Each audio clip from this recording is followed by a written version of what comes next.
Take a moment.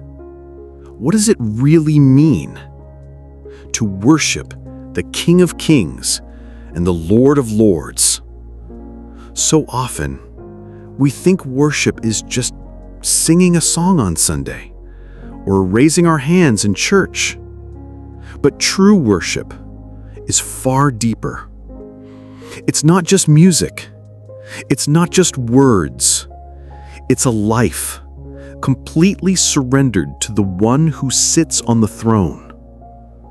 The Bible says in Revelation 19:16, "On his robe and on his thigh, he has this name written, King of Kings and Lord of Lords." That means Jesus is not just another ruler. He is above every king, every power, every name.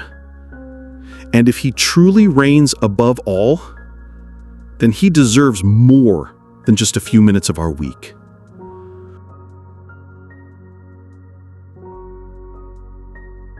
First, we worship through surrender.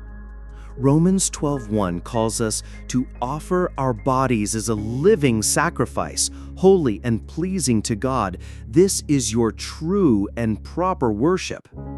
That means your entire life, your thoughts, your decisions, your daily choices can become worship when you give them to Him. Second, we worship through praise. Psalm 95:6 says, "Come, let us bow down and worship. Let us kneel before the Lord our Maker." Praise is not about how you feel, it's about who He is. Even in the valley, when your heart is heavy, your song still carries power. Heaven responds when you choose to exalt Him in every season. Third, we worship through obedience. Jesus said in John 14:15, "If you love me, keep my commands." Obedience is worship. Every time you choose God's way over your way, every time you resist temptation, every time you forgive when it's hard, you are worshiping the King of Kings. Let that sink in. Fourth, we worship in spirit and in truth. John 4:24 reminds us that God is spirit and His worshipers must worship in the spirit and in truth. This isn't about fake words or empty rituals. God is not impressed with performance. He desires honesty. He wants your real heart, your tears, your struggles, your gratitude, your faith. Fifth, we worship with thanksgiving. Gratitude shifts your perspective. When you thank God in every circumstance, you're declaring that He is greater than your situation. Worship is not only about asking, it's about acknowledging what He has already done. And finally, we worship by loving others. In Matthew 25:40, Jesus said, "Whatever you did for the least of these, you did for me."